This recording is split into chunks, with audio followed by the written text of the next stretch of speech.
Score, the podcast. The only show taking you inside the studios of the world's most celebrated composers and musical storytellers. Presented by Spitfire Audio. I'm Kenny Holmes. I am Robert Kraft. We're back for a thrilling episode of Score the Podcast. Right, Kenny? Another double guester. Double guester. It's always exciting when we have those. This is Score the Podcast presented by Spitfire Audio. And, of course, we have two guests today. The first guest is a World Soundtrack Awards Film Composer of the Year nominee. She's been scoring some of the best documentaries over the past few years, and you're going to get to know her. Nainita Desai joining us from London, who we're really excited about. Yep. And then followed up by Dan Romer, who has his latest film, Luca, is out right now on Disney+. Go watch it. It's a beautiful film. The music is amazing. And so we have two guests we're going to get to in just a bit. But as always, before we get to that, we want to take a moment to thank our partners, our great friends, and our sponsor, Spitfire Audio, maker of orchestral sample libraries for film composers. Whether you're just starting out or a seasoned professional, Spitfire has so many sounds you'll love. And they also release a new library in their Free Labs series, and I'm a huge fan of that. So you can get an entire orchestra for free in the form of their BBC Symphony Orchestra Discover Edition. Yeah, and they're constantly releasing these big packages that you can purchase as well, including the one that we're going to play you a demo cue of today at the end of the show, the Hammers package, developed and produced in collaboration with composer Charlie Clouser, who, you know, his great horror scores from like Saw and Resident Evil. He was also in Nine Inch Nails. The Hammers package features more than 1,000 sounds, including detailed hits, ensembles, over 800 live performance loops, including genre-bending warps, all captured and processed to be broadcast ready. With this new array of explosive drums inspired by Charlie's extensive experience in rock and industrial production and crafted for modern cinematic uses, composers will have a uniquely powerful tool for creating hard-hitting rhythms. So you'll hear that demo cue. There's also one of their newer packages out, Albion Solstice, which you can pick up. And there's a way to save money just by being a listener of this show. Why don't you tell them about it, Robert? Well, I'm going to tell you about the incredible deal that Spitfire has for you. If you're a Score of the Podcast listener, which I'm going to assume if you are hearing me, you are, you get this. You can watch it on YouTube, of course, which is my favorite way to see all of us, and I get to see us be incredible movie stars. I mean, it's just something that, you know, you get used to after a while. But our listeners get to save 25% off their first purchase of any Spitfire audio product with the promo code. Ready? Kenny, do you have a pencil? SCORE 2021, SCORE 2021. You listen for the demo at the end of the show, and don't forget to use that promo code SCORE 2021 for 25% off your first purchase from Spitfire Audio.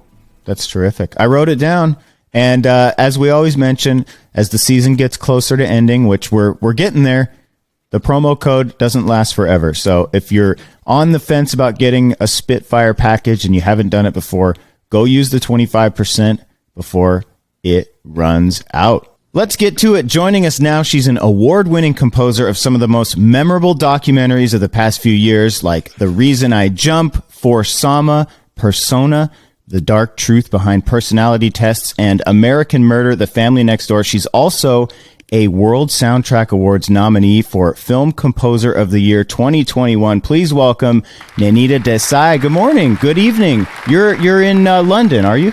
Are you not? I am in sunny London at the moment. Hello, Kenny. Hello, everyone. It's lovely to be here today. Thank you. And we haven't been together. We haven't seen each other since, I'm trying to think, was it 2019 or 18 that we hung out in Belgium for a minute? Absolutely, Robert. 2 years. It's just lovely. Yeah. Little did I know. Nearly 2 years. I have a full confession to make before we get started. I remember someone coming up to me, and you will remember who. It might have been someone who was working with you, a manager, PR saying, "Oh, you must talk to this composer." And I remember feeling that thing that I often feel, which is, "Oh, do I have to? I just want to hang out. I don't want to do any more work. Well, I'll meet her." Well, we sat and we talked, and I thought, boy, she's really interesting. Little did I know that I would then find out that you are one of my new favorite composers, that you are writing music that is kind of mind-blowing for me. I mean it completely. I not only went back after that moment where we had coffee and thought, well, I should probably find out who she is. Started to listen to those scores for Sama and The Reason I Jump and realized, oh my God, she's huge. So I forgive me for being somewhat distracted that first time, if I was, because I just didn't know how talented you are. Thank you. That's so lovely to hear you say that. I really, I'm just gushing. Every word. Yesterday, because I wanted to be prepared, I listened to a lot of your scores back to back. Again, because we were prepared for this a few weeks ago, and then I listened and I thought, you have one quality that I find the most impressive, and that is your string writing is heartbreaking, and nothing short of heartbreaking. Just truly, how do you tap into that sad, melancholy, emotional structure and harmonies? I mean, it's a dumb question because it just comes from your emotional life, but where does that come from? Where did you learn to write for strings? That's my first question.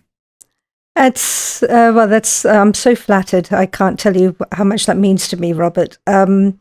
It's funny because I've been suffering from imposter syndrome my whole career, and I'm not trained, and so I worked, I think, doubly hard to compensate for my imposter syndrome, and I'm entirely self-taught. And in fact, a little known fact that Daniel Pemberton and I both started working on the same show together 20 odd years ago, and our careers sort of diverged, and obviously we go off into different.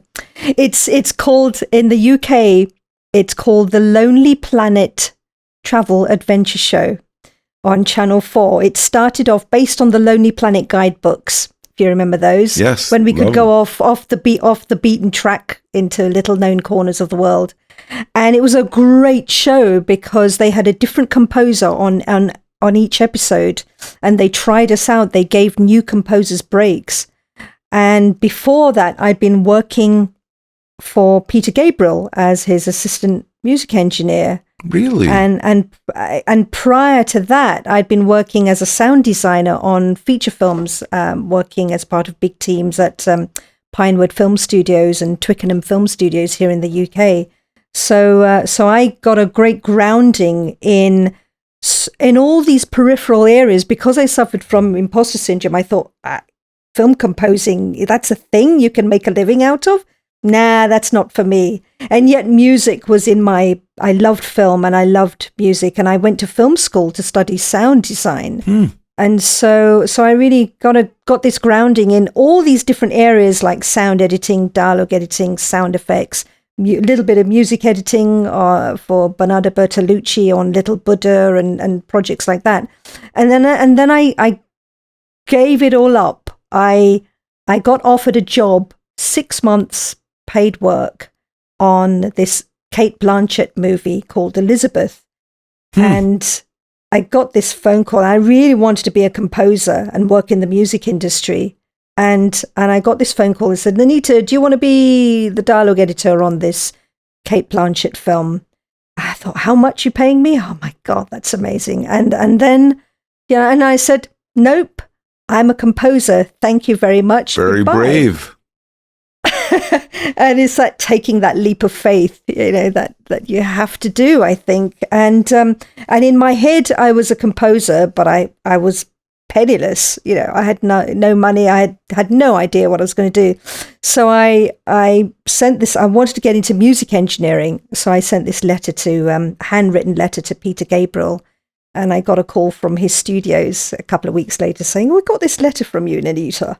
Would you like to come down and visit?" Did you go to Box? Yeah, Box. I love it. Were you in Box the day that I came down and jammed with Peter Gabriel, which is a story for another day, but I could probably, you and I maybe offline are going to figure out if you were the engineer when I came to Box for 2 days to hang out with Peter. Oh, when was that? It's going to be, give my age away. We'll figure out when you were there, and I can probably figure out the exact date, but I was invited to go to Box. I'm going to say 98, and I slept over he put us up at a fabulous hotel with an indoor pool, and I had so much fun hanging out with Peter. Oh, I'm a little earlier than that. Okay. And I was put up at his cottage, at his home, in a spare bedroom, and I hung out with his daughters, and it was great fun. And so I ended up working for him, and then I met this music supervisor, and it's all about networks, and he knew I was desperate to be a composer for film and TV. I just didn't know how to get into the industry. And I'd set up my own little studio at home, and I was tinkering away, recording myself and learning 4-track recording on cassette multi-track recorders. And he gave me a break, and it was baptism by fire, and that was it. And that was my first proper scoring gig, along with Dan Pemberton. And but to come back to your question about strings, it just comes from the heart, doesn't it? That's an impossible answer. I refuse to accept that from the heart you can be that capable of string writing. But I must now think about my own music and think, what is missing in my own heart? Because I couldn't write strings like that, no matter. But it's really the choice of notes. So, Nainita, you mentioned that you weren't trained in that. So I'm curious what your musical background is. Where did you grow up, and what got you into music initially? Was it film music, or was it pop music, or a whole mishmash of everything? I mean, I used to.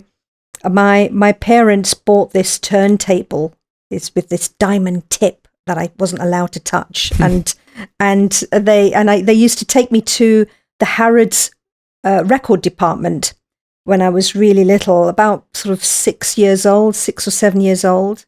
And we used to buy these old vinyl records, sort of 50 cents, these secondhand vinyl records. And we just used to come home with an armful of vinyl. And they were albums from the 60s and the 70s, and, TV theme tunes, film sound. John Barry was a huge hero of mine. The first album I ever got was Ennio Morricone's compilation of Good, the Bad, and the Ugly for a few dollars more and a fistful of dollars.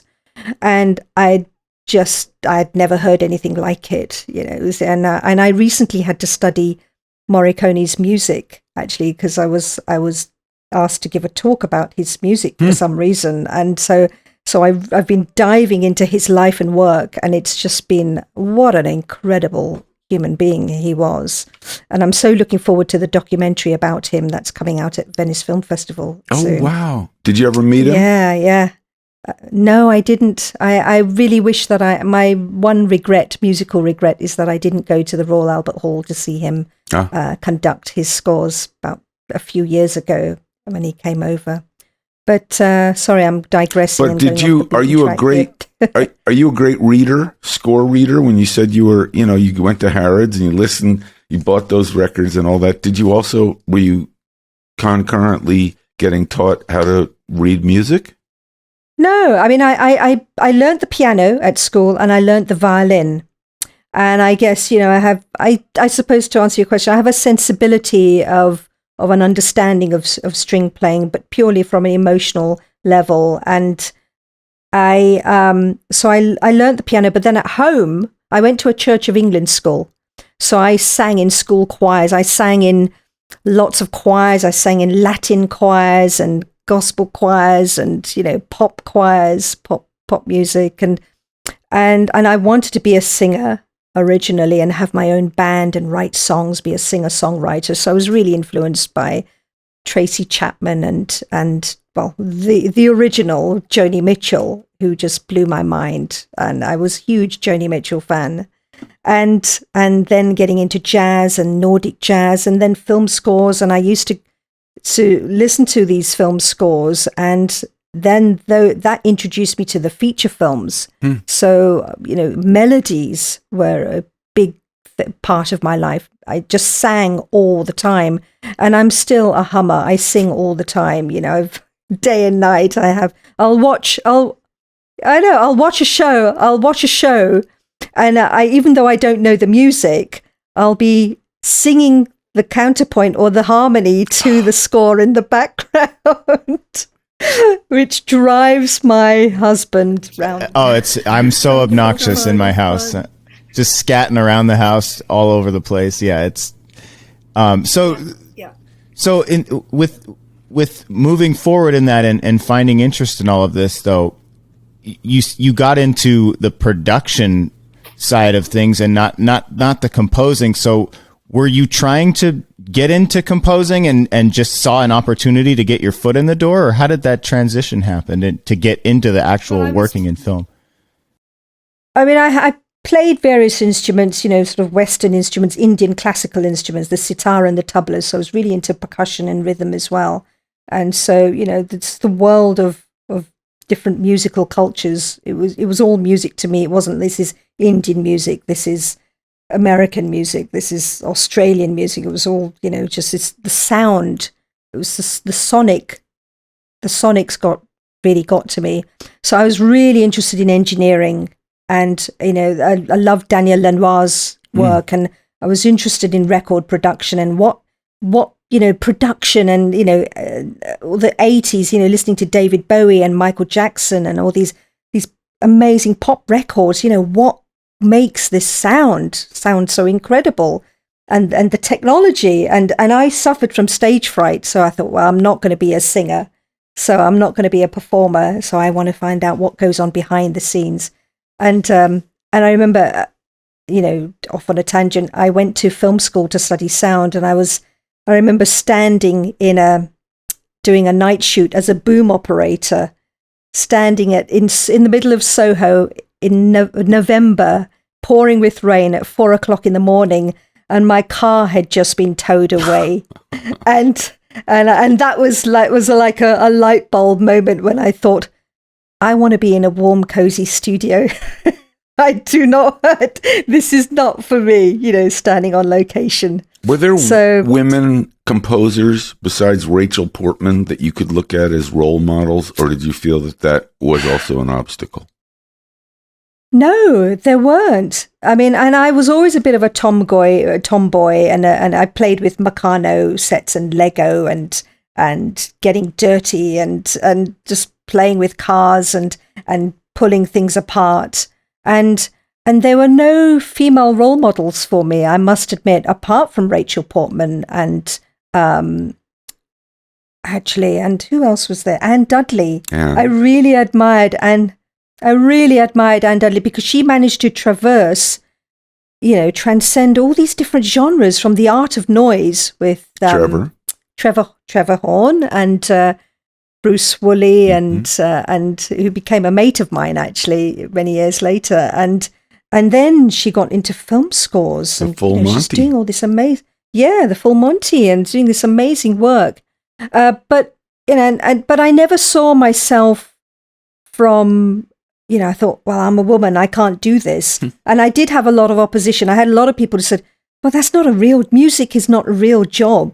You can't do that. You can't make a living out of it. It's so precarious. You're a freelancer. There's no money to be made. You never know when your next job's coming from. And I actually got a degree in mathematics as a kind of a backup plan. I thought, well, maybe I should, if the music thing doesn't work out, I can always going, no disservice to accountancy or being a lawyer or a maths teacher, but I couldn't envisage a life without music being a major part of it. Well, that's a smart thing. We have a lot of aspiring composer listeners, but the backup plan is a smart idea for anything if you're trying to go to something that's it's a tough industry to break into, to last in. I mean, it's a constant grind to get your next job and all of that. And so the backup plan thing is never a bad idea in any creative field or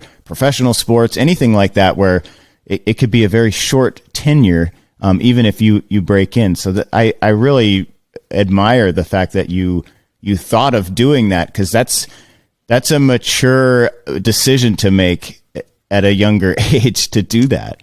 Full confession, I still have no backup plan. But you see, my backup plan never lasted. I thought I'll give this 5 years, and I think I was smart with my maths degree, because I did my thesis on the wave equation. And I did so geeky, and that's great. And I did everything I could to gear even my maths degree, gear it towards sound and music technology.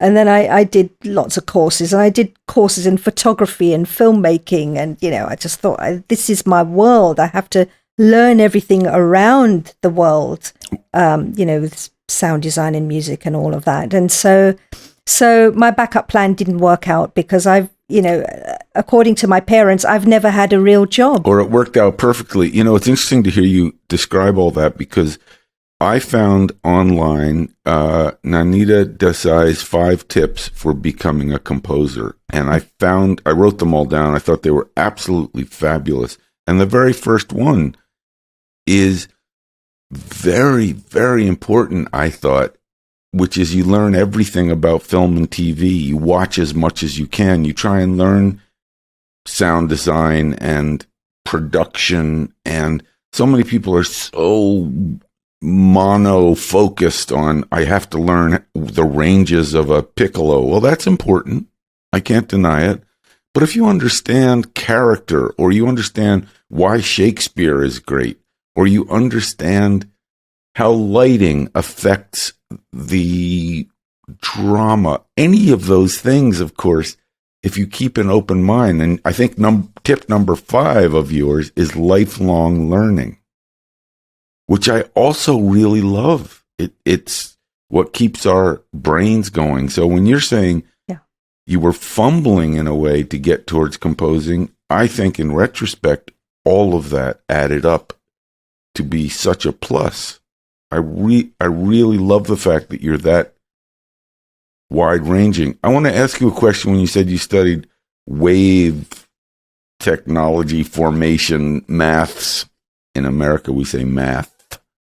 But what would you say right now on whatever you're working on today, because I'm sure it evolves, the ratio of acoustic instrument to electronic instrument? It's a clumsy way to ask the question, but are you involved a lot in electronics, more than you thought? Not as much as you... my music? Yes. Yeah, it's interesting. I started off with a lot of electronics, but I've always incorporated live elements. And from my days working with Peter and in being immersed in world music, that's kind of what I got known for, doing sort of world music scores, and for quite a few years. And so I would bring in, I've always loved to make the invisible visible, finding musicians, not the usual session musicians, but finding musicians who play unusual instruments, who have no experience of doing film and TV, and bringing them into my world, into my sonic world, and incorporating these unusual sounds. And I've always done that for years now, before world music was a thing in film and TV sometimes. And and I had a fear of orchestral writing. And the first 4 years of my work as a composer, I actually met my husband-to-be at the time, my partner, and we said, well, why don't we work together? And he's classically trained, and I was world and pop and engineering and everything else. And so we started working together, and I sort of relied on him for the orchestral side of things. And then I thought, oh, I'm loving this. This is really interesting. And so I learned how to do it he taught me so much. And we were going out at the time and working. And then after 4 or 5 years, we just thought we had a interesting relationship in that we started going out. We started working together, but then we were going out. And then we thought, we're not going to work together anymore. This isn't working. But we loved each other dearly. So we got married, but we split up in terms of the business after the first 4 or 5 years. And so I became the composer, and he plays music, and he plays the double bass. So I have to incorporate the double bass into my scores and write interesting lines for the bass. Otherwise, I am for the chop. You know? But over the years, I grew in confidence, and now I love writing for orchestra, and on a large symphonic scale, or even on an intimate scale, I'll always bring in, I would say 50-50 of my work is bringing in acoustic, to answer your question, Robert, but acoustic elements, because it's the human connection, the human touch is so, so important. But I love manipulating sounds and everyday sounds and bringing that blend of everything into creating a unique sonic world. See, it all comes together in some ways. You're saying exactly. Orchestra, your sound design. I also have never really focused on the real world experience in Bach's, working at Real World with Peter Gabriel and my friend Rob Bozes, and having the experience that Peter, he introduced me to so many different artists and sounds and musical styles that Real World Records, and for those of our listeners that aren't aware of Real World Records and aren't aware of the incredible artists that Peter has championed across the globe, Nusrat Fateh Ali Khan. Ali Khan. The great. He worked with Michael Brook. Yes, with Michael Brook. Yep. And just so many interesting artists. But in some ways, the way that also is another strength that you bring to scoring, which is, well, you can do orchestral, which is Western and traditional in one way, but to be able to bring in real world sounds and different textures from, I mean, I'm looking at you. For the podcast listeners, you can't see what we're seeing here on YouTube, which is an array of really strange looking instruments behind you. Some of which, so I have, some of which I have no idea what they are, but they look really cool. Kind of, what's that big stringed one's kind of an oud maybe, or... Yes, that's an oud made out of rosewood. Fabulous. To my left there. But I have, every instrument has a story, and I just love that personal connection I have with wood. I mean, I've got my DJ corner in front of me with all my little synthesizers, and I have some old vintage synths, the Moog and the Roland Juno 60 and Moog Voyager and some lovely things. And the first synth I ever bought was a Roland D70, and then of course the computer and a bunch of other things. But I have one instrument. It's like a hand pan, which is it's very therapeutic for me. I'll walk past it when I'm really stressed, and I'll just grab it and start playing on it. It's one of these sort of tuned metallic. I don't know if you can hear that, but it's a lovely Born sound. Supremacy meets Slumdog Millionaire. Hang on a second. Oh, she's grabbing it. She's pulling something off the wall. Oh, yeah. Oh, that's great. also very Caribbean. Can't play it. It is. It's kind of based on. It's a derived from a steel pan. Carol, and composer Carol is on our screen here and on our podcast. What note was that? Ding, ding, ding. That was an A flat and a D, and then I heard some low C.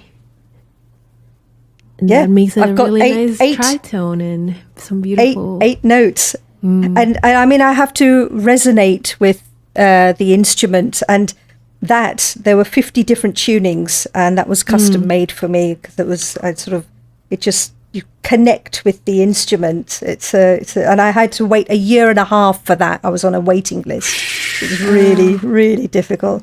So, I'm so jealous of your room. Can I ask you just all of the different skills that you learned on your path to becoming a composer? Not a lot of people get to understand those aspects of filmmaking and how they conspire to make a film. And I'm wondering how that helps you sound design in terms of writing your score and leaving room for things if you see something on the screen that may come in. Are you really cognizant of stuff like that because of your training in those types of other worlds of filmmaking? Yeah, very much so, Kenny. I mean, it's everything. It's very easy. I mean, as composers, we want to show off and say, "Hey, look, look what I can do," and write this great big piece of music over a scene and swamp it emotionally. And the most important thing is to serve the film and to serve the director's vision, and to keep your ego at the door. And so when I was working on For Summer, for example, that was a really challenging undertaking emotionally, story-wise, because I've never experienced working on a project where the protagonist in the film, for a start, it's a documentary, so it's real. And that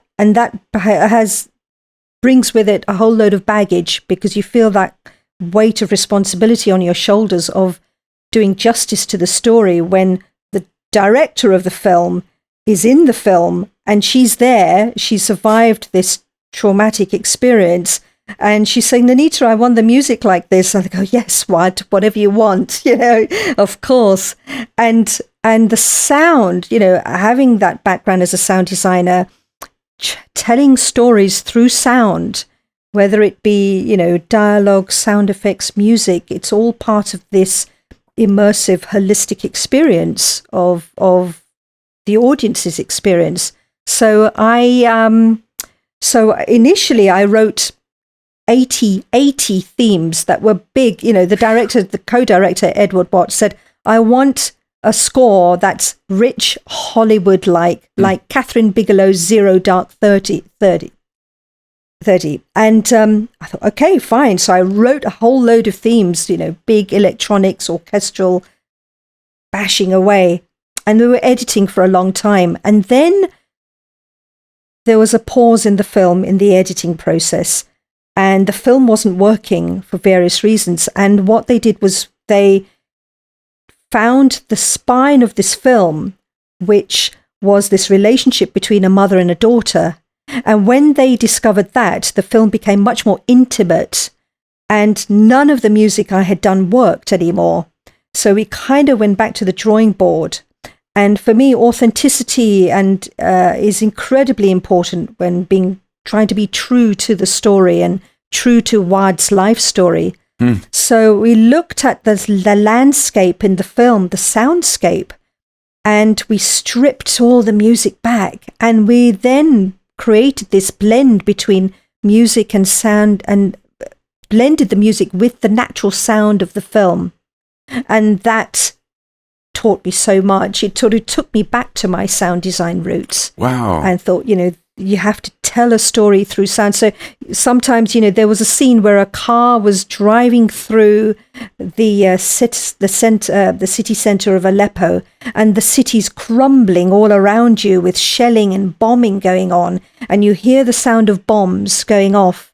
And I had this great big driving, thumping, energetic driving piece of music, and we took all the sounds away, and we were left with this heartbeat of a drum. and the drum blended with the sound of the bombs, and you didn't know whether you were listening to the music or whether you were listening to the bombs. I want to make shelling. sure that our listeners know this film, which I believe was nominated for many different awards.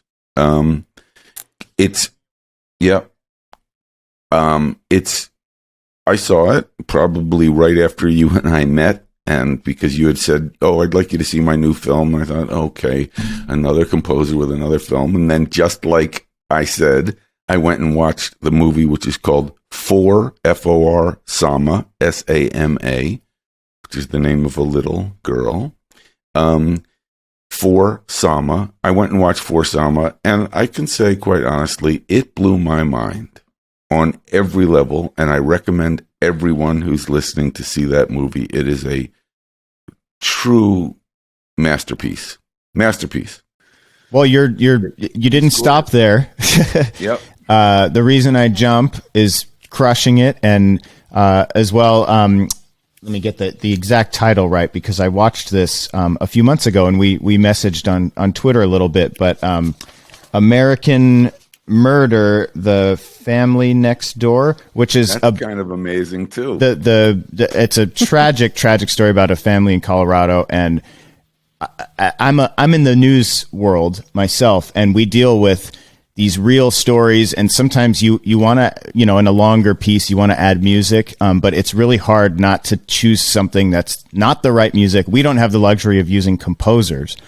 So it's always fascinating to me to see documentaries and how music is used, because you're right. You want to keep the authenticity. You don't want to manipulate, and you just do it so well. And it's not a surprise that all of these great documentary filmmakers are coming to you for your music in these films, and that you're nominated for Film Composer of the Year. Tell us really quick before we wrap up how you feel about that, and what great company you're in there as well. These awards are happening in October. What was it like for you to hear that you're nominated for that? Truly stunned with disbelief. I was very, very surprised. And I think one major reason for that is that music for documentaries tends to be overlooked. Always. And I think it's changed. The landscape of music for docs has changed over the last few years, and feature documentaries there's so much care and craft and time and energy that goes into scoring music for documentaries like these, and especially with The Reason I Jump, which is this, it's a beautiful, beautiful film. It's very cinematic, and there's space, and and the sound is incredibly important in the film, and there's so many creative docs out there that are being made, and even in terms, streamers like Netflix and Amazon, they're putting a huge amount of focus and energy on documentaries. It's the golden age of documentaries right now. It is, and so I think it's wonderful that documentary music and scores are kind of on a par. I mean, when I started in scoring docs, and I've moved into feature films and into fiction, and I'm doing drama series for a big US entertainment company at the moment, and BBC One and ITV and so on. But I love my roots in documentary because there's authenticity there. There's a lot of care and craft that goes into it, and it's greater than the sum of what I'm working on. I'm working on something that has importance and that important subjects. So I love that, going on a journey with the filmmakers.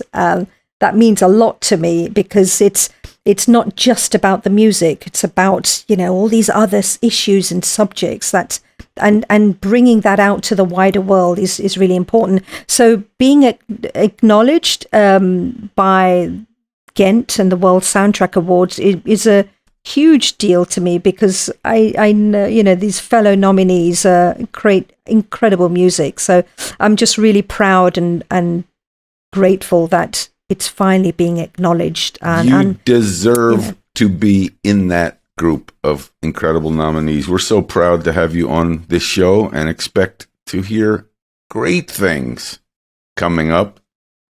even greater things. Thank you so much. I know we went back and forth trying to get a date, and we wanted to get you in before the season wrapped up, and we're so glad we made it work. Thank you so much for coming on the show, and best of luck at the World Soundtrack Awards. Thank you so much. It's been a pleasure to be here today.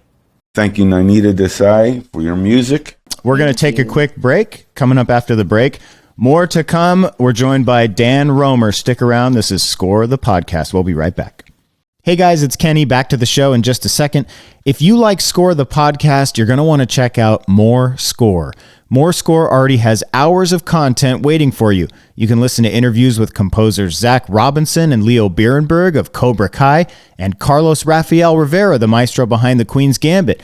Plus, we've done a sit-down with the founders of Spitfire Audio, Christian Henson and Paul Thompson, who share why not even an erupting volcano could stop them from launching the business. It's a pretty crazy story. More Score is our new Patreon show for Score superfans. And if you don't know what Patreon is, well, it's a website and an app that lets fans crowdfund the type of extra content you want. And with Patreon, you can listen or watch right on the app. It's really easy. And the best part about More Score, it's year-round, just like you asked for. No more off-season. Just go to patreon.com/morescore or download the Patreon app and search More Score. We'll see you over there. Hi, this is Siddhartha Khosla. You're listening to Score the Podcast. And now let's go back to the show.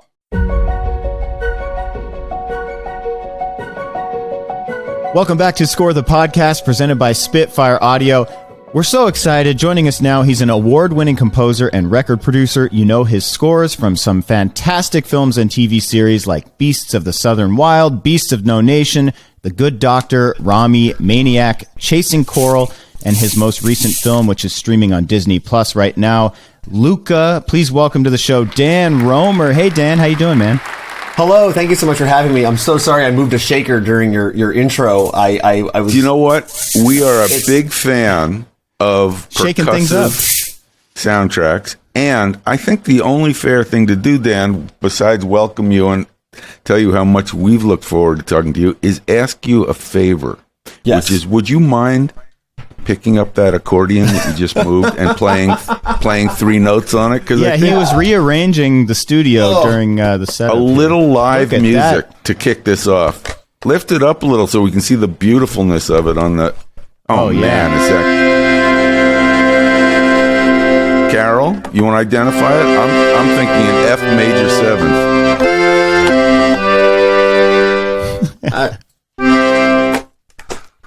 Dan, I have to tell you that's our first accordion on Score the Podcast. Give it up for Dan Romer.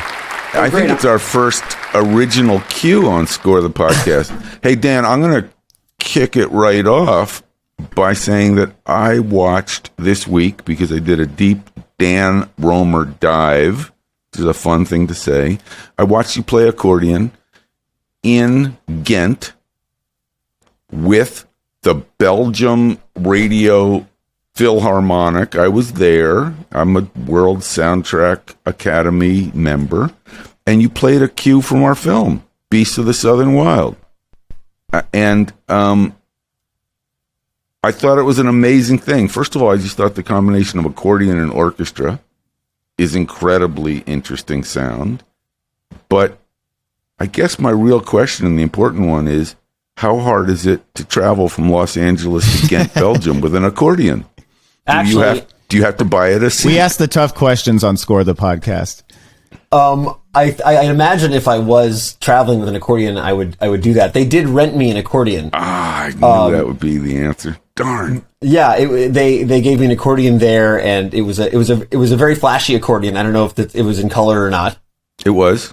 Yeah. It's a pretty fancy accordion. See, now I just thought you were styling the whole time with like kind of a little bling on your accordion. No, that's the only. They were like, look, this is the only accordion in the city that is available for rental. I was like, okay, sure. I'm into it. How does one become an accordion player? Because when I was growing up, I don't know anyone that played the accordion. It wasn't one of the school instruments that you could rent. How does that happen? Yeah, well, so it happened when I was in college. I went to SUNY Purchase, and there's an instrument rental room It's not rental. It's like an instrument borrowing room. It's just full of a ton of stuff. I think there were a couple of Harry Partridge instruments in there. It was a really wild room. Yeah, it was cool. He was kind of located somewhere up there, I think. That sounds right. Yeah. I think I'd heard he had been somewhere around that area. But I went in and there was an accordion, and I'd never played it before, but I picked it up and just immediately fell in love. And my roommate at the time had borrowed a mandolin, which he'd never played before either. So the two of us and we were in a rock band together, and we both played guitar in this rock band we were both in, and his name is Will Farr. Me and Will and I both borrowed these instruments we'd never played before, and we started kind of doing these like accordion mandolin duets together, and we both got really into those two instruments. It's such an authentic combo of kind of folky stuff. I'm leaping over all the things I want to ask you because there are a lot of cool stuff I want to talk about, but in some ways it's kind of the sound of Luca a little bit. I mean, the bizarre thing is, I don't know how many years later, accordion and mandolin are very Italianate in their sort of the orchestration of a score you'd think was Italian. Yeah, absolutely. I mean, mandolin. I mean, the thing with so many of these folk instruments is that, like, mandolin and accordion are also, American bluegrass and Appalachian instruments, and it's like, when you're looking at these different cultures' musics, it's like they're all so related, and they all have just the tiniest little tweak that can happen to make them sound like the other region. That's so interesting. And yeah. Is that tweak harmonic or rhythmic, or how would you? Yes, and yes. I mean, it's all the above. I mean, it can be melodic, it can be harmonic, it can be one of the most incredible moments I had. So when I was figuring out when we were demoing when I was making demos on the theme demos on Luca, I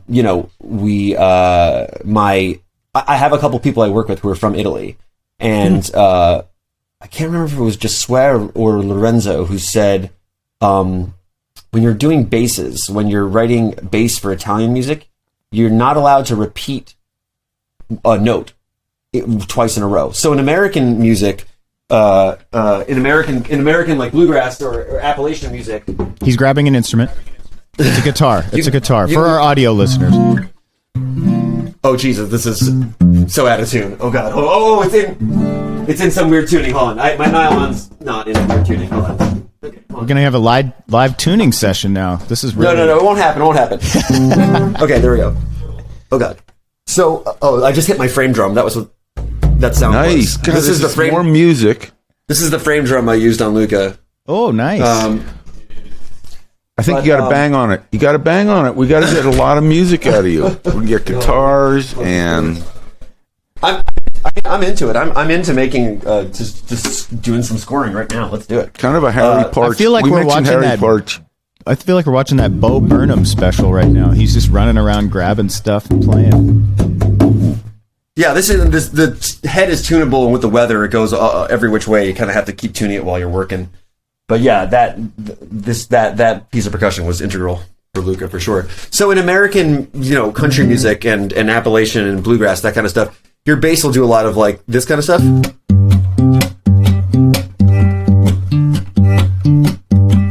And one thing about Italian music is you're not allowed to go bum bum bum bum bum bum. You have to have a different note. You can't do two notes in a row that are the same. So what I ended up doing for a lot of these Italian bassline things is things like, like a.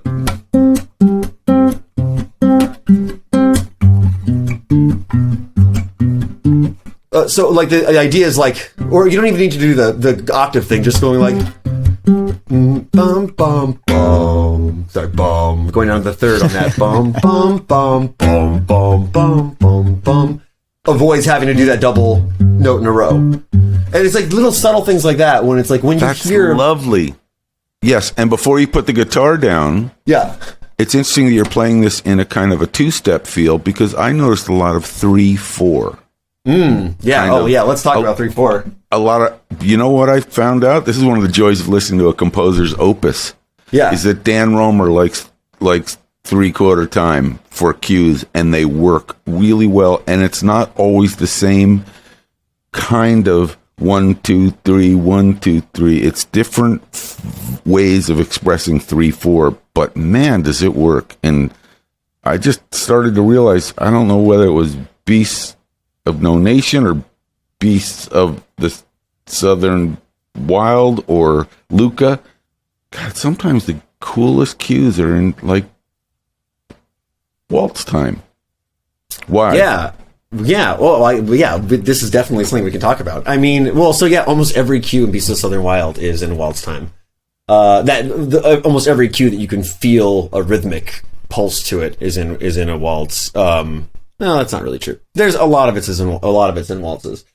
The thing about 3/4 is that it's the thing, or groups of 3 in general, 3, 6, 9, 12, whatever. It's divisible by itself, sort of. It's divisible in a way where it's like, so if I'm playing like, I can go bum, bum, bum, bum, bum, bum, bum, bum, and divide it that way, or I can go bum, bum, bum, bum, bum, bum, bum, bum, bum, or I can go bum, bum, bum. So it's like that thing is divisible equally in 3 different ways. Whereas if you're in 4/4, it doesn't have the same polyrhythmic feeling when you're dividing it up. Like going like bum, bum, bum, bum, bum, bum, bum, bum, bum feels really like groovy and polyrhythmic and forward motiony.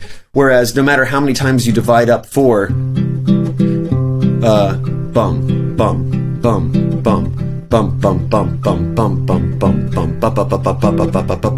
bum, bum, it never gets like funkier. You know what I mean? Love that. The only way to divide up 4 in that way is to divide it up into groups of, not only way, but one way to do that is to do it in groups of 3. The problem 12. is that leaves you with a spare beat. So if you're like, we'll just do it here. Bum bum bum bum bum bum bum bum bum bum bum bum bum bum bum bum bum bum. The brain power to do what you're doing is just, it's mind blowing to me. Are you a drummer too? No, I'm not. Well, I played some drums on some things if I have to, but I'm not a good drummer. It's funny. Like, I feel like the thing with like pop instruments, it's like it seems like guitar is the, like, you're like, oh, guitar seems like the most complicated instrument to learn. And it maybe is the most complicated to start playing immediately, but you can get away not being an incredible guitar player and being like in a rock band. If you're not a good drummer, people know from a mile, like the second you hear a band play with a bad drummer, you're like, that's not a good sounding band.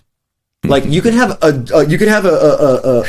mediocre guitar player and an incredible drummer, and you're like, wow, they sound great. And if you have a really great guitar player and your drummer is terrible, you're like, all right, just figuring it out.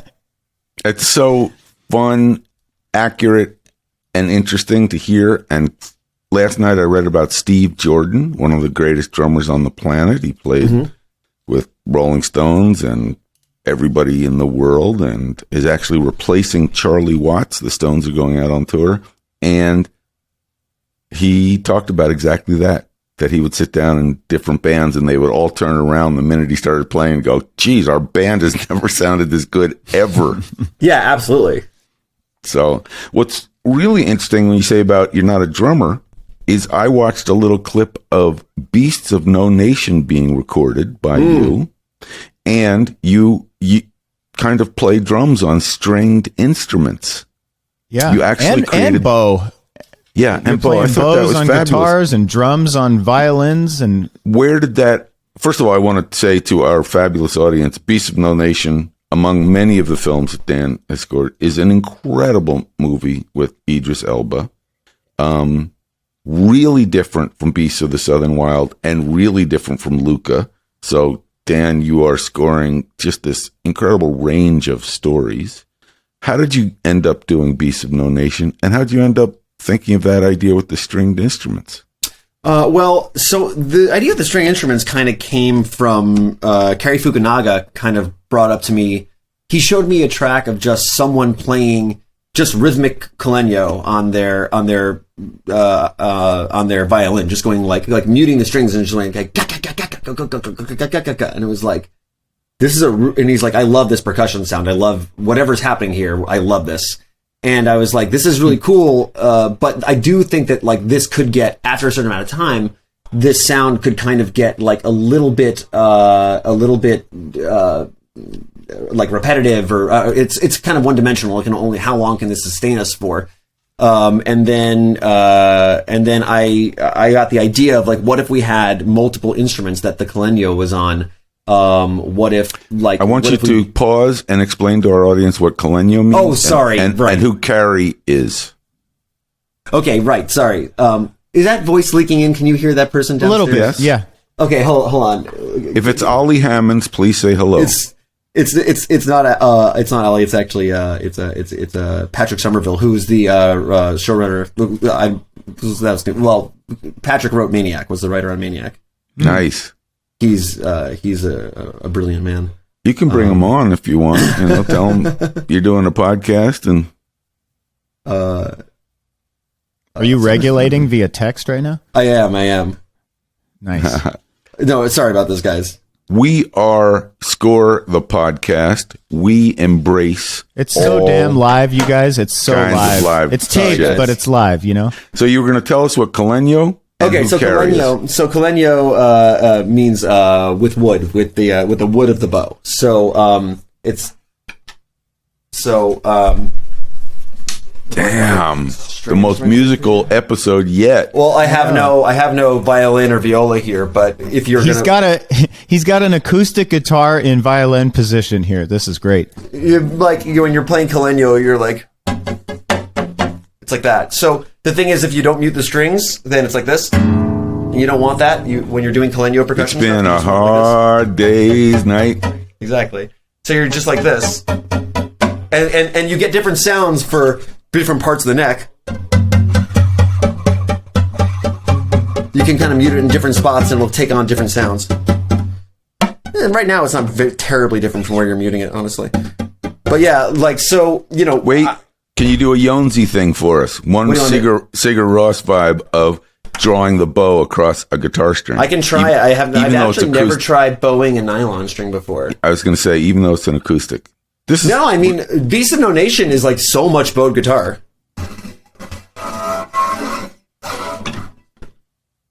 That's it. It's a hit. And the Oscar goes to. That's all I got. So Okay, sorry. good. That's all I can do. It works. That's Colenio. With Beast of No Nation, I'm so sorry. Can I jump out and just Sure. quiet these voices? Bring him on. I'll bring him on eventually. Just give me 1 second. I'm so sorry. Ladies and gentlemen, welcome to the most improvisatory podcast and YouTube channel currently on air. We are having fun with Dan Romer, a great composer, and as you can already tell, an incredibly creative musician who thinks of instruments not as just something to be approached traditionally. There's sound design going on here on everything. Exactly right. And just so interesting. Needless to say, we haven't even gotten to. No way. Hello. I'm back. I'm so sorry about that. Good. I feel like this feels important. Like there's so many things going on that like the energy's high here. I'm liking the vibe of this interview. And as you took a walk, I was mentioning that how you create with instruments, not using them solely in the traditional way, and I really find that fascinating. Oh, thank you. Yeah. Did I put a cap on the Colenio? Sort of, a little bit. Well, it's in the same vein, so I'll just say. So what we did with the Colenio kit was that we took a guitar, a ukulele, a banjo, I think a dulcimer. I can't remember. Where'd the dulcimer go? I don't know. It's not in here right now. But yeah, I'm in a makeshift studio right now because I moved during COVID, where it's just like I had to move studio spaces. So I'm kind of in this like tiny cube at the moment. So I took all those different instruments and rigged them up like a drum kit, and I put an upright bass on the floor and rigged a chopstick up to the kick pedal. Of course. There's a video online if people want to see what you're talking about. It's really cool to see how you did that, and to hear how it came into the score and how you kind of put all of these things together to create a palette of really unique sound. And then you also added like wine glasses, the rim of a wine glass, stuff like that, which is really cool. Have you always been really into this sound design instead of just using the, standard way you use an instrument? You're really experimental in that way. Yeah, I mean, thank you. I mean, absolutely. I come from pop music and pop music production. I was in like rock bands my entire life and stuff. And so, I mean, yeah, I was always, I never like loved using loud guitars on things. I never loved like big distorted guitars. I made music with big distorted guitars mostly because people around me liked it. And it was like, who are my collaborators? And like, it's like, okay, we're going to do a thing with loud guitars. But that's like never been, it's like the stuff that I was really listening to at that point in my life was like, the newer stuff was like, The Flaming Lips, The Soft Bulletin, and Yoshimi Battles the Pink Robots, which are both like pretty like organic electronic hybrid, like, but they're not like heavy guitars, and like Mercury Rev, Deserter Songs, and Granddaddy Software Slump had a bunch of loud guitars, but it was like, I liked just so much of the music I liked was just like kind of more psychedelic, like interesting ways of using instruments kind of stuff. And when I was in college and playing with my band, I was always bringing in these demos with like, accordion and lots of weird vocal pads. And instead of like actually playing guitar, like I would like take notes of guitars and like chop them up into weird ways and make stuff that way.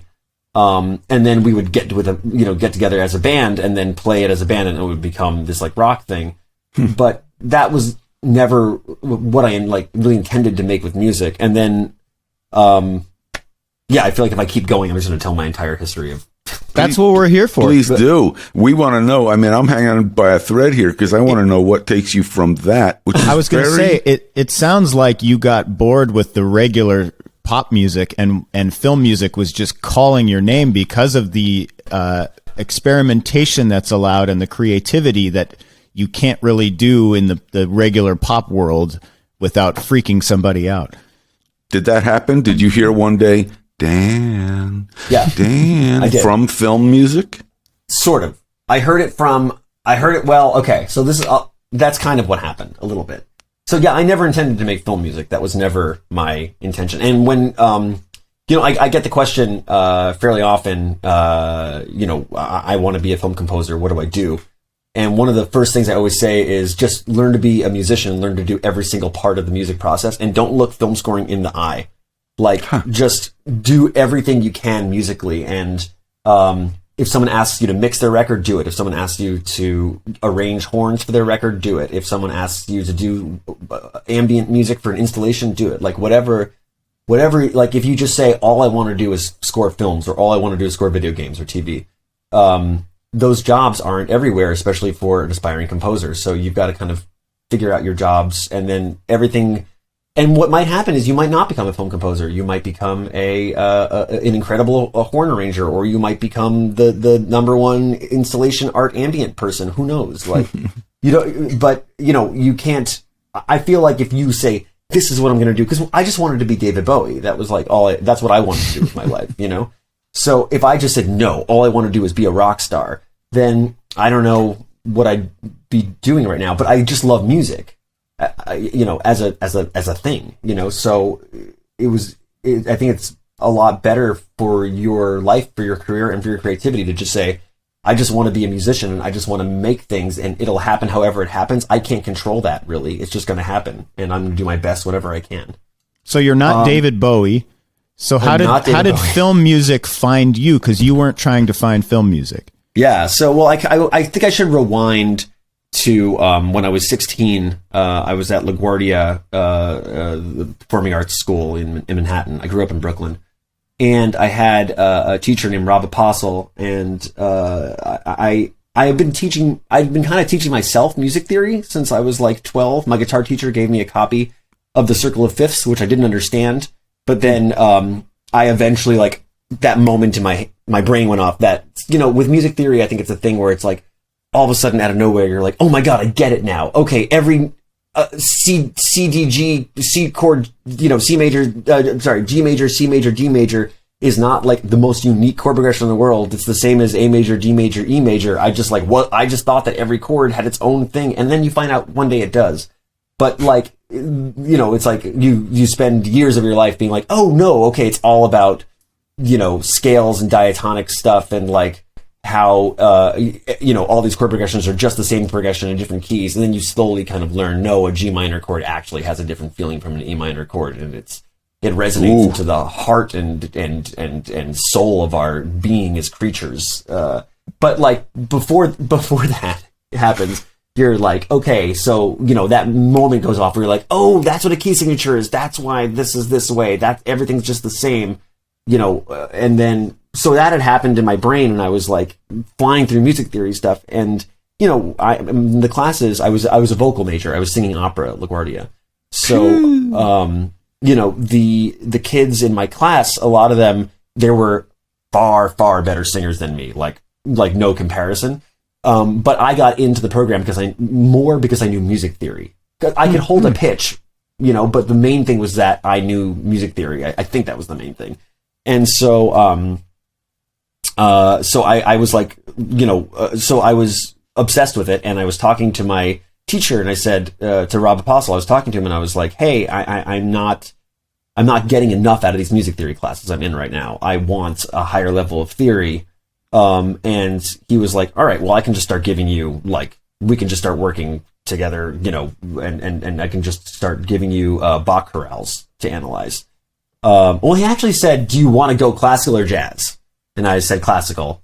I'd grown up around so much jazz, and I think there was like a little bit of a rebellion against my father, even though there's no reason to rebel. He was a lovely man. You know, when you're a teenager, you're like, ugh, about everything.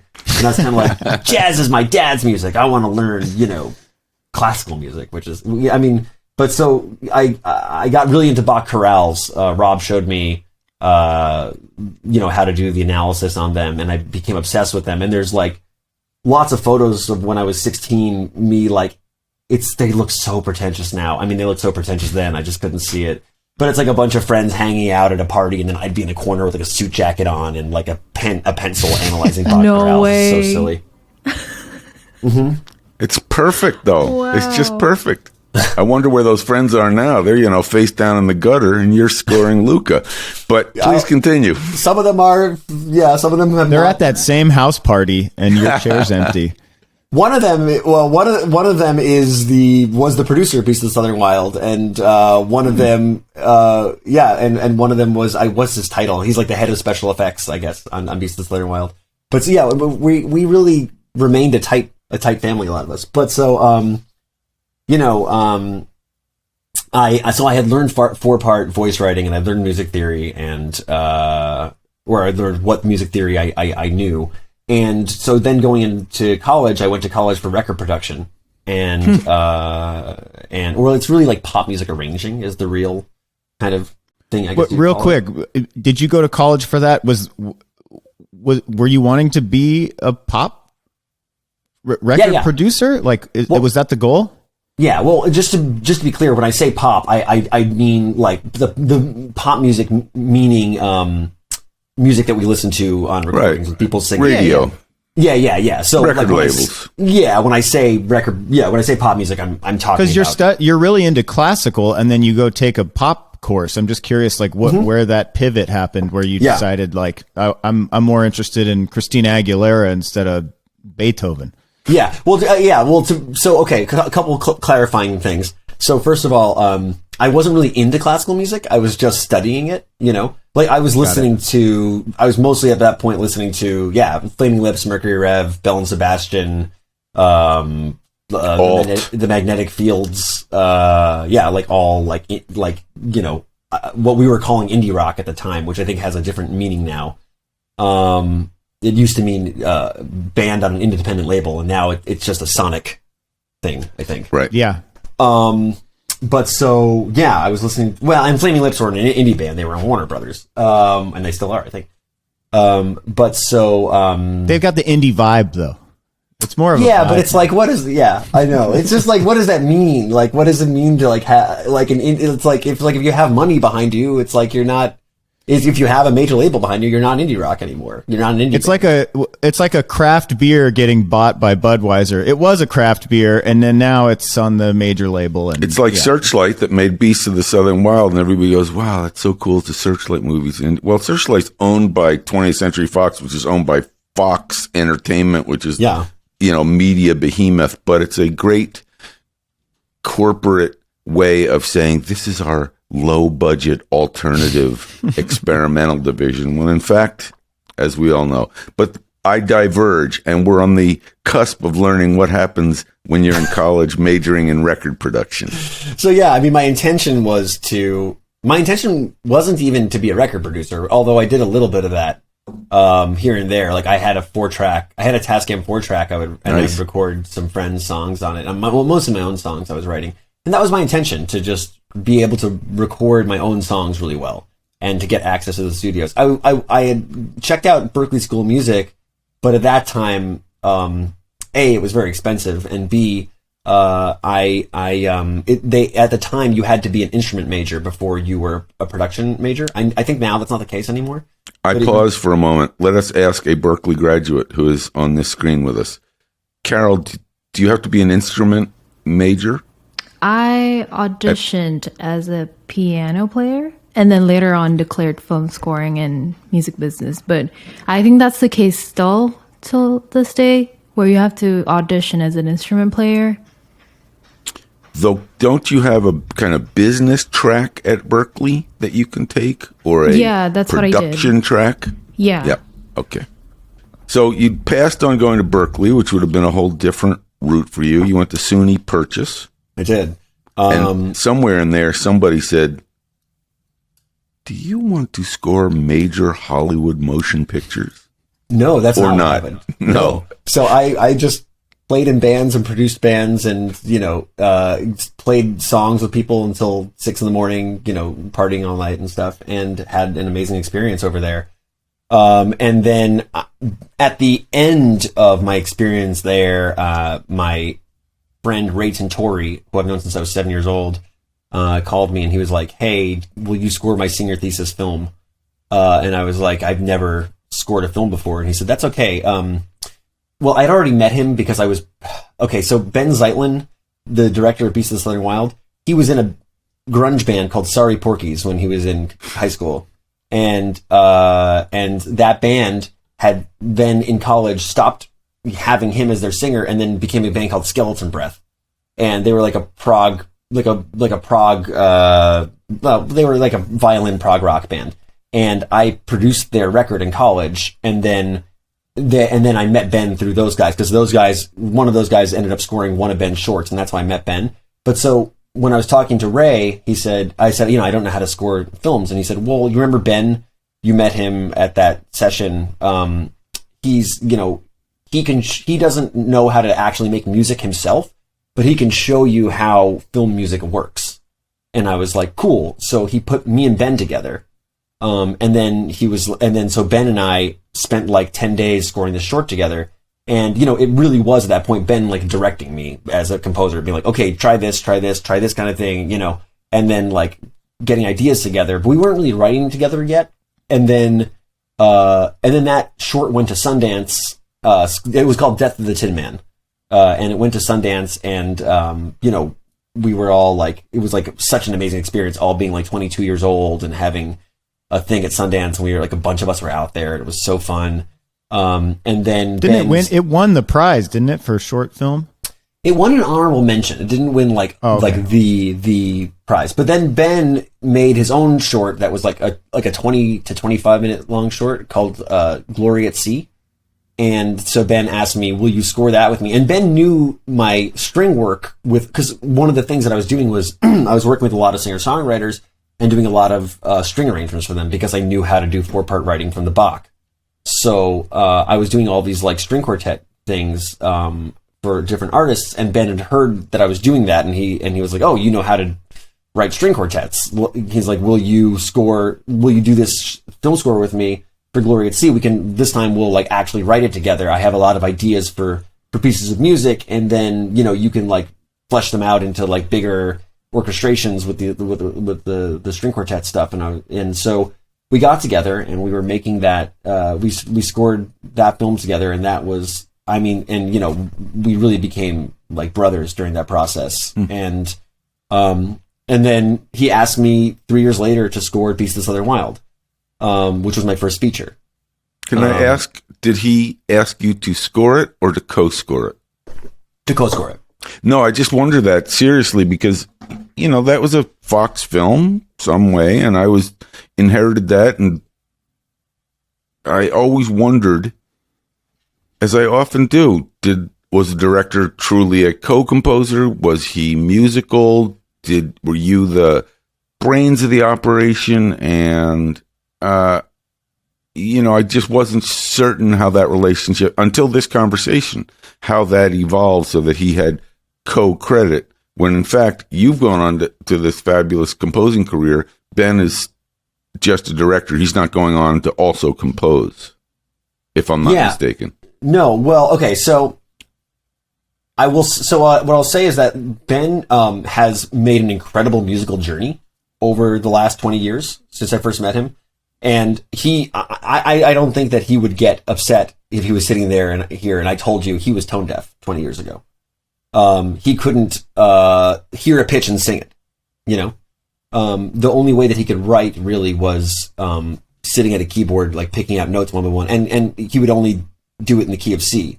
Like he's just the white keys, and his skill level was very low, but the thing is that he's a genius artist. And so, whatever way he can get into something, he's amazing at it once he's able to kind of do anything within it. And so I think what happened with us on Beast of the Southern Wild was that he came in with some ideas that were like very clear ideas, melodically and rhythmically. And then we knew it was going to be in the same world as Glory at Sea. We had already kind of like figured out our sound on Glory. And we were like, it's going to be like Glory at Sea, except we're going to add accordion, we're going to add fiddle, we're going to add some like ragtag percussion, we're going to add a Cajun band at some points. So we knew that was the quest at that point. And so, Ben, we recently got him a Pro Tools rig, and we just scored a film together, called Akara. And it just went to the Cannes Directors Fortnight. It won I don't know if it's the prize or a prize there, but it's Jonas Carpignano's third film. Amazing. Ben and I scored Mediterranea while I was scoring Beast of No Nation. I scored Mediterranea with Ben, and then I scored alone Achambra, which is Jonas's second film, and now Akara just came out. I don't know if it's available yet for people to actually watch, but Ben came to me on that film with very fleshed out Pro Tools demos. Like I work in Pro Tools, so does he. And I was just able to really take his sessions and like work off of this is the first time that it was like, oh, these sessions are good enough, and like you engineered them well enough in a way where I can actually take these and this can be the basis for our cues, and that's what we did. Nice. I think what's great, and we're going to take a break, is that Ben is showing something when you tell this story, and all props to Ben. There's a new column starting in the New York Times called Never Too Late.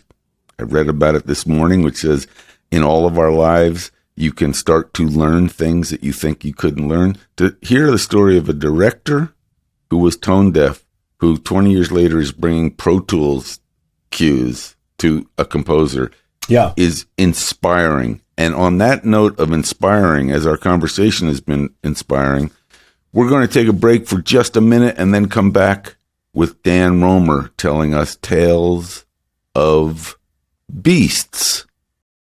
Hey guys, it's good to see you. I wanted to tell you about this thing called More Score. Have you heard about this? I have heard about it but that's because I read everything. So I mean, there's very little. It gets printed daily, and I'm on it, delivered to your front doorstep. Yes, More Score is what it is.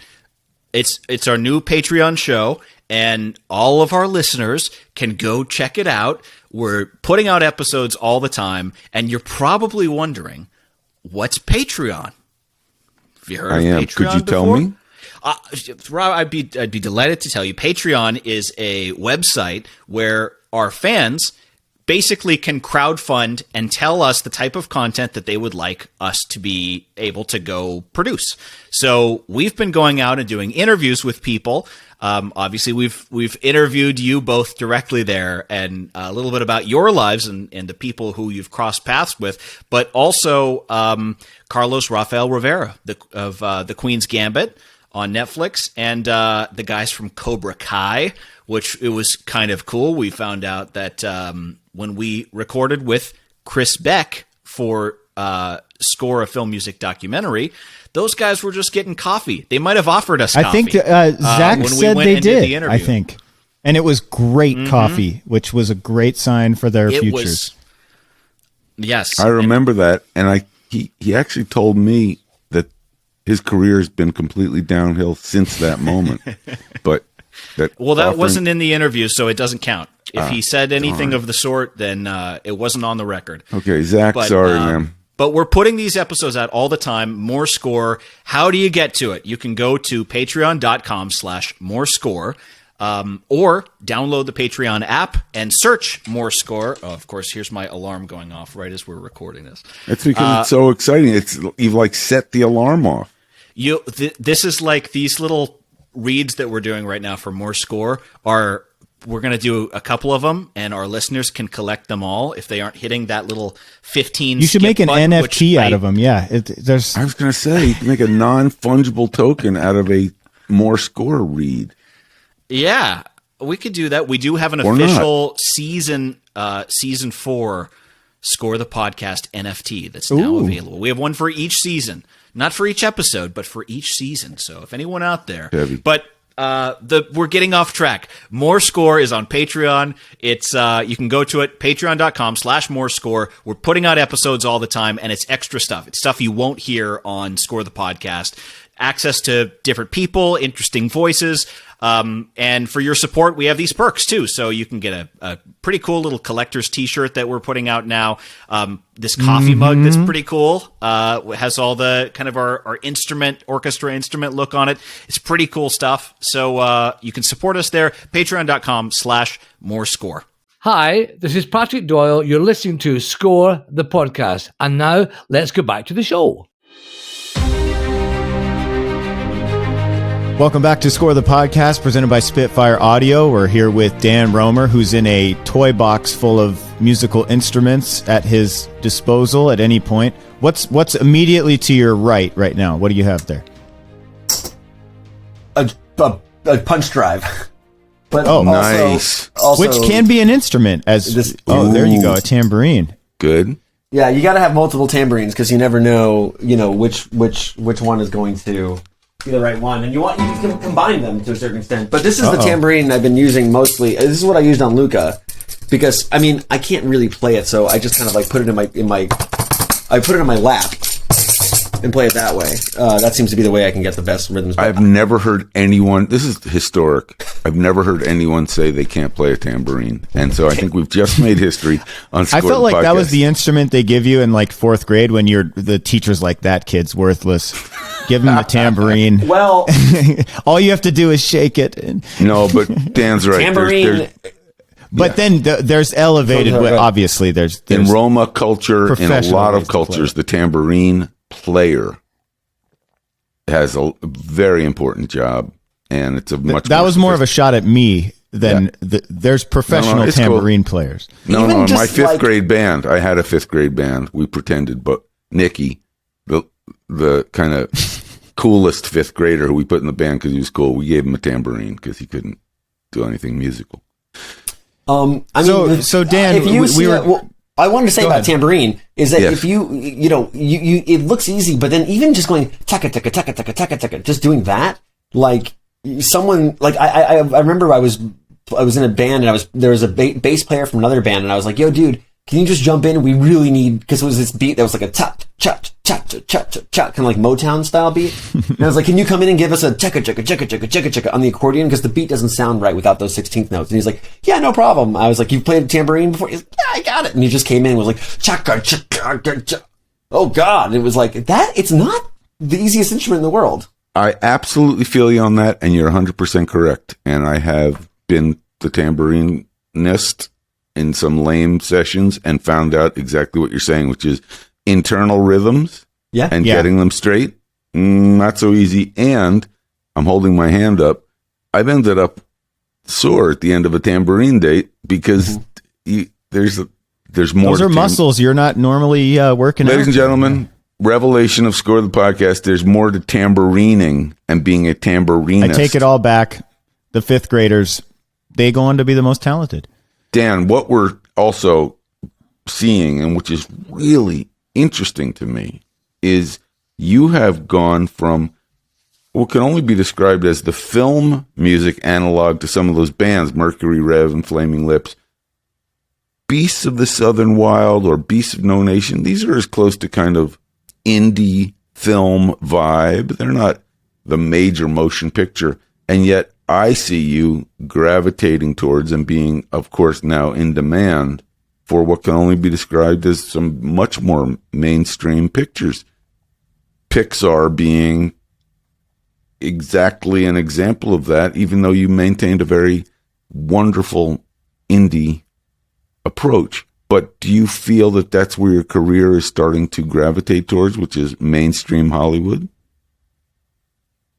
I mean, the most important thing for me, I think, is doing projects that I think are cool and working with people that I think are really creative and really smart and really fun to work with, you know? Nice. And I mean, like, I would really, you know, I always want to do the thing that seems like the best piece of art, and with the, and I always want to work with old friends and people I've been working with forever. I mean, you know, it's like, that's what I always kind of come back to that as like an incredibly important thing. Is just like the people that you surround yourself with and the people that you collaborate with, you know?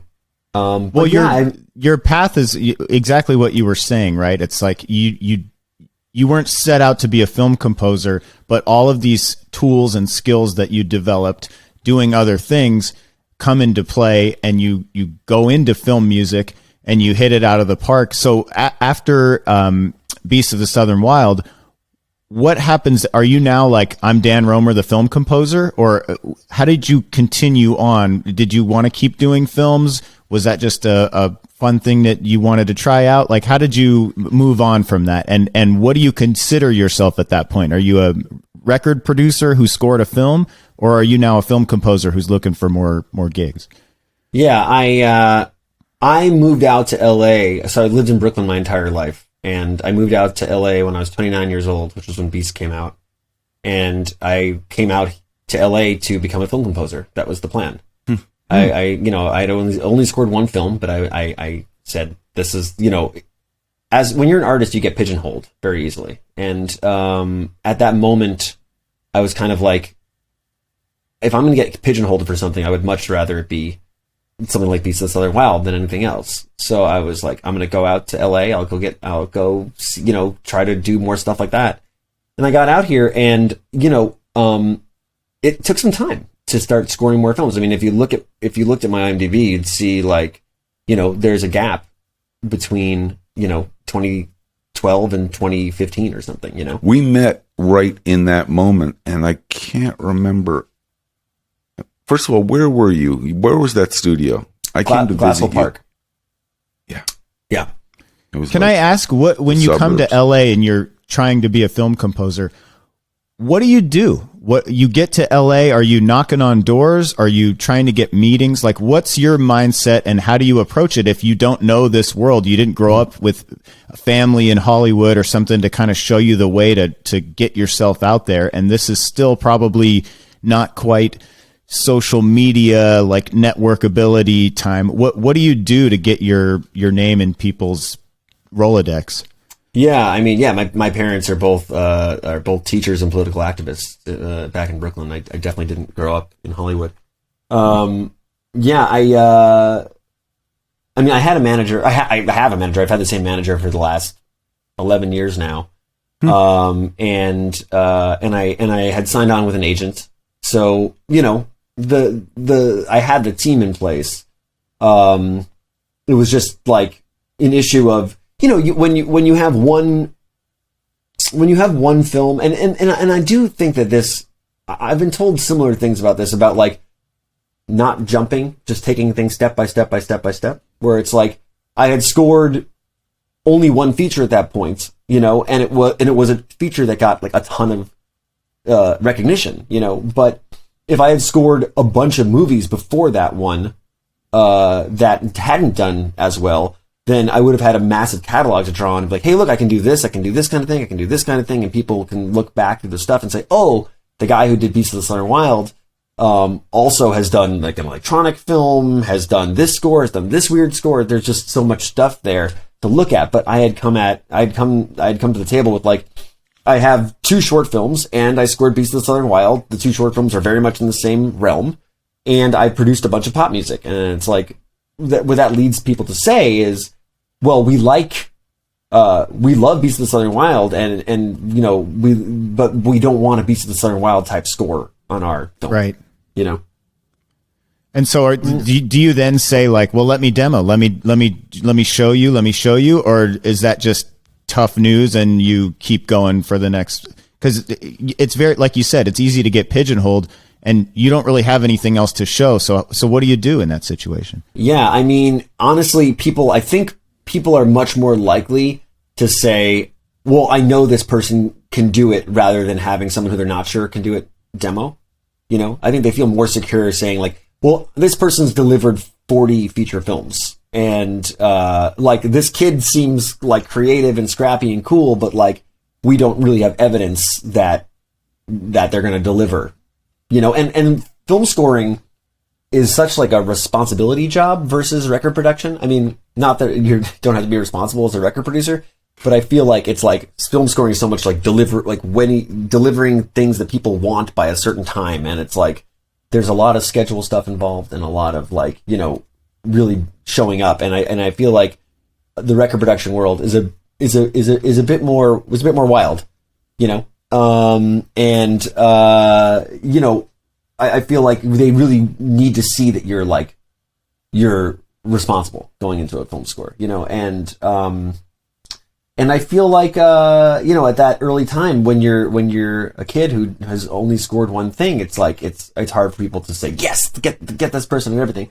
But so, I mean, what happened with me was then, you know, a few different directors, you know, took a chance on me at that point. I mean, you know, Clay Tweel and Joe Swanberg, and then, Anna Mastro, and then Cary Fukunaga asked me to score, well, I had scored a short for Cary actually right after Beasts of the Southern Wild. I scored this short called Sleepwalking in the Rift.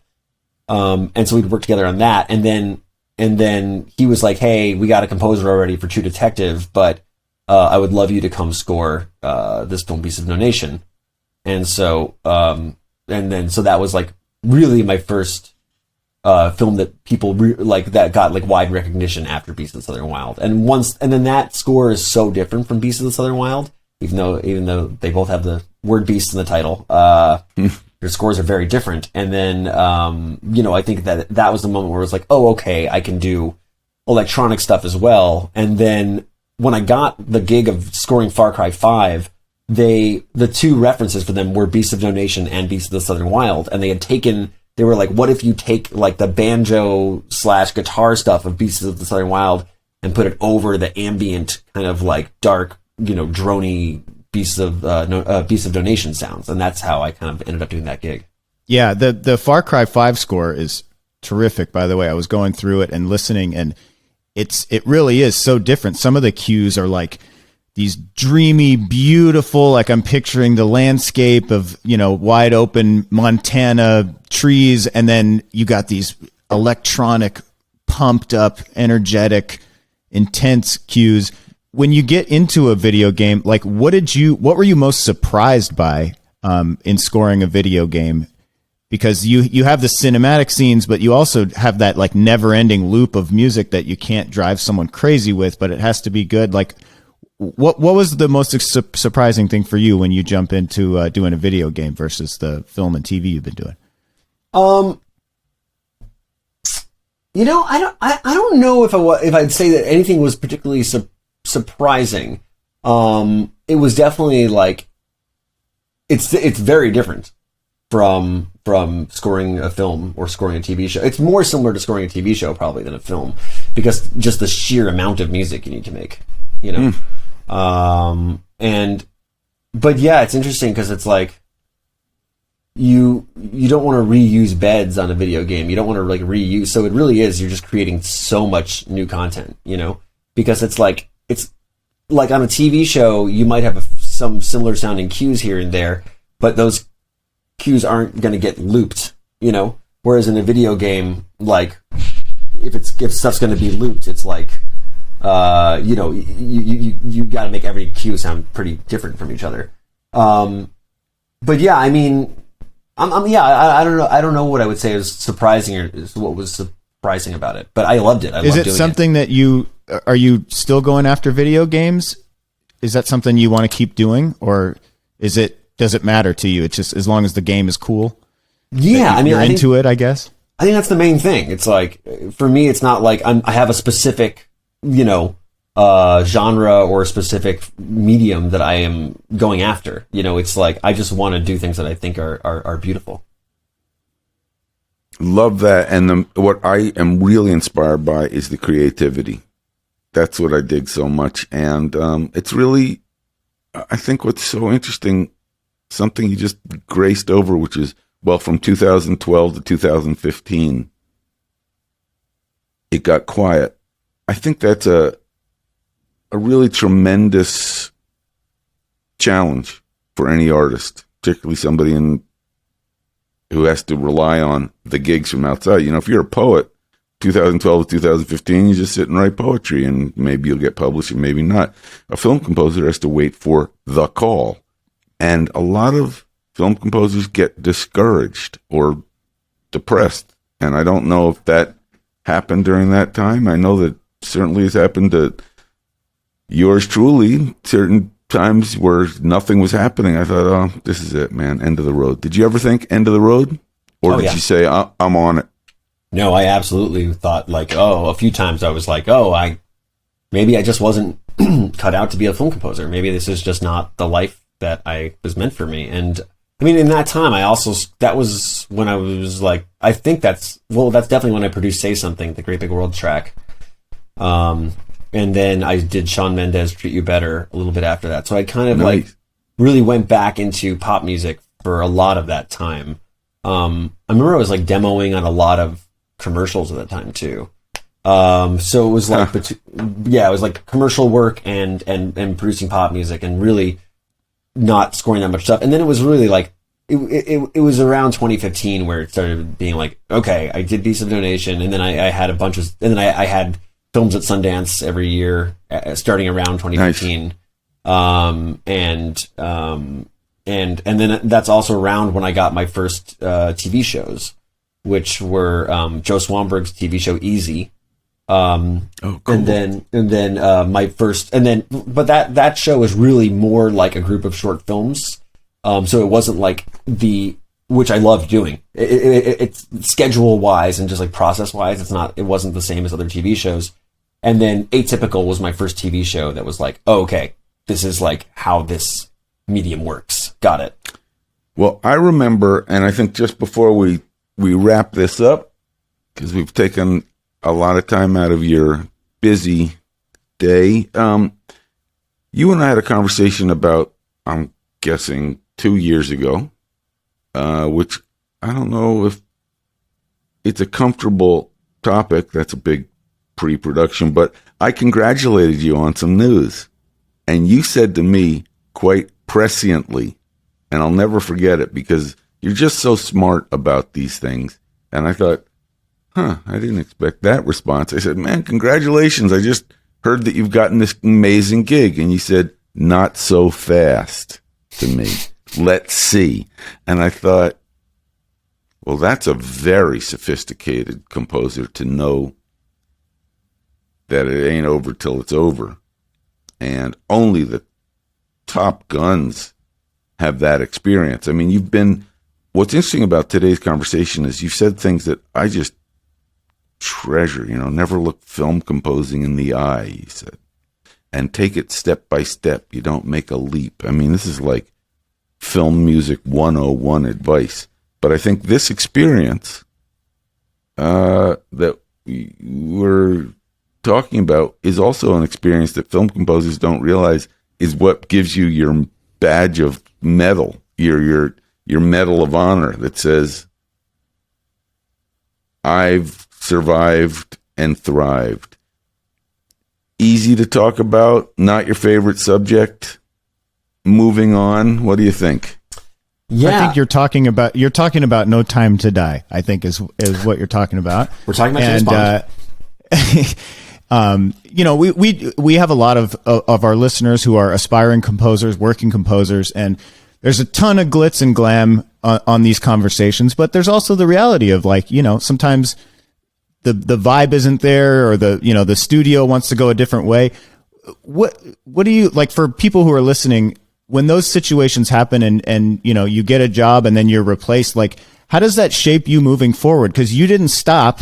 You didn't quit. I mean, you go on to Luca and absolutely crush it, and it's one of my favorite scores from you. And this was right after that. Like, how do you move on from that, and what do you take from a situation like that to make you stronger? Yeah, I mean,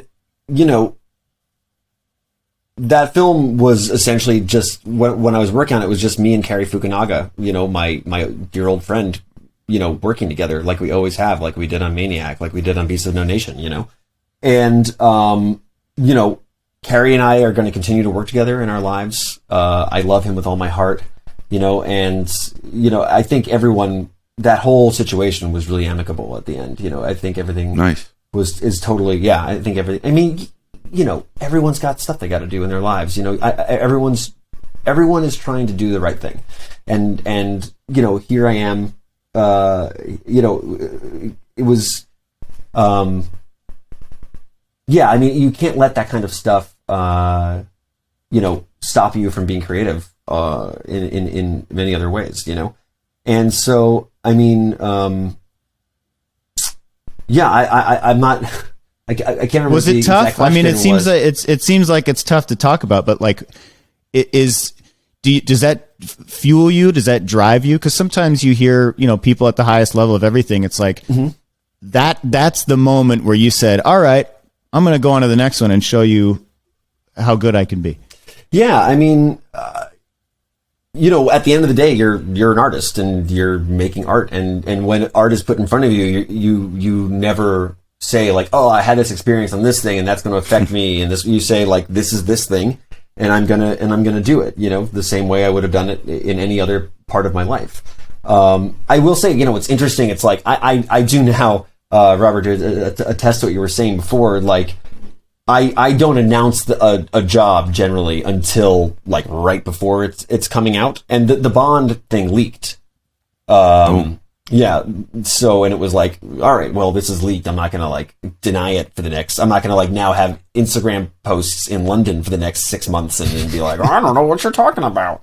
But that is like, the thing is like, I think with social media, we are very pressured. We're not pressured by anybody. We feel pressured to, always be talking about what we're doing, and be like, I'm working on this thing and here's everything except for the video, and, here's like what and I feel like that's not something that is healthy for us as artists to always be showing what we're working on, telling everyone about everyone everything that we're doing, because you just never know how things are going to go. And I think that I try to keep a level of not secrecy, but a level of non-engagement as far as talking about what I'm doing all the time on the social media. I think you've just described what the lesson is that you learned, which I, for one, subscribe to, which is how important discretion is when you're working on something. Because what could be more inappropriate than announcing at the beginning of a project, hey, look, I got this gig, and then having to either step away, step down, which happens so often that people aren't aware of it. There is nothing better in every way than something coming out and people saying, wow, man, I didn't realize, or that's wonderful. But it takes the experience that you and I have both had of finding out that, I mean, I told this story yesterday about somebody I worked with who had just sent a demo for a Disney animated TV series and was kind of telling her friends, I'm getting it. They love me. It's going to change my life. I mean, it was like, wow. And I couldn't say what it was in my heart, which is chill, just chill. P.S. After about a month of how exciting this was, you can kind of predict what happened. Yeah. They went another direction. Yeah, and that makes it even worse. Yeah. So, and also, Dan, I really love what you kind of took a spotlight to, which is how social media, we assume that people are really paying attention to our career, and it's really important to let them know how busy we are. Not as important as just doing the work and seeing what happens.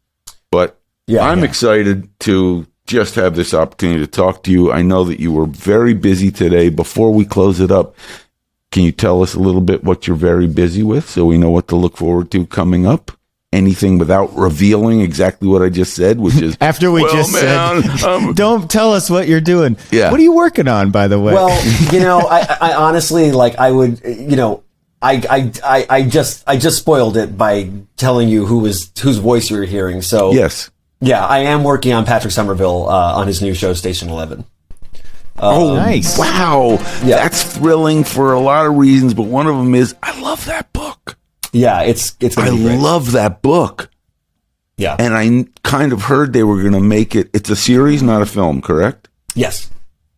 Oh, man, that's exciting. Well, bravo. And let me just ask you this. How nice is it that they're down the hall and not through a screen like we are right now? That's got to be a nice change of pace. Yeah, they're in the same space. Yeah. Wait, who's in the same space? Unless we were listening. Didn't you say they're in the building with you, right? Oh, yeah. Patrick's downstairs. Yeah, we're at my house. We went through this whole period where you weren't allowed to talk with anyone in person for a while. How great is that to be back in the room with your collaborators? Yeah, it's great. I love that. I love that aspect for sure. The first time I was in another room with someone making music, it was like a spiritual experience. It was like, I can't tell me just this.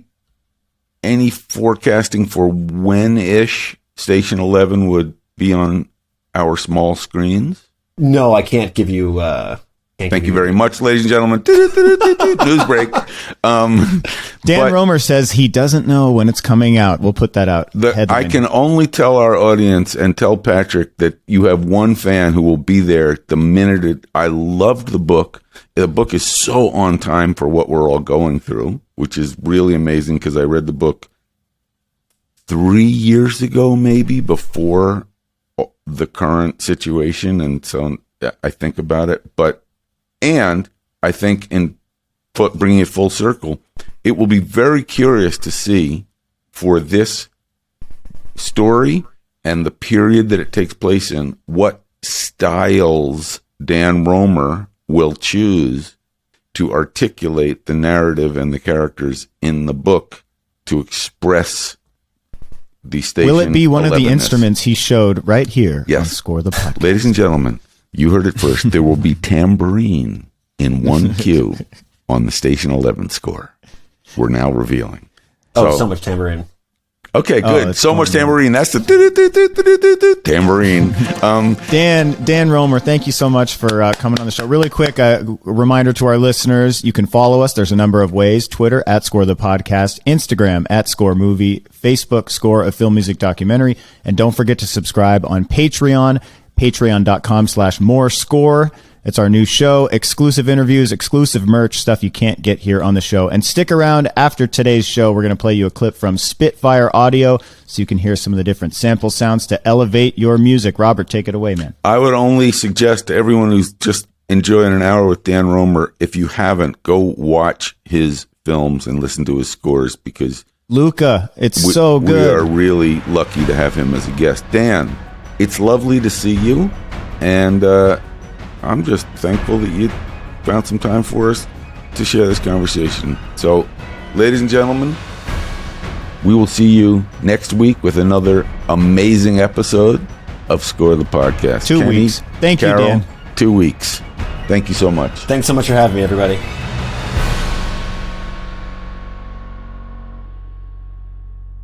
Hey, Score listeners, we're so grateful for the support of Spitfire Audio. We really are. They help us put this show on and bring it to you. They collaborate with people like Hans Zimmer and the Bernard Herrmann Estate to build sample libraries that elevate your music. You're about to hear a musical demo of what that sounds like. I almost stepped on you there. Sorry, are you okay? As an exclusive to Score listeners, that's you, and watchers, if you're on YouTube, you can save 25% right now. Just go to spitfireaudio.com, and in the checkout, use the promo code SCORE2021, 25% off your first order of Spitfire products, including this package right here. Check out this demo cue from the Hammers package.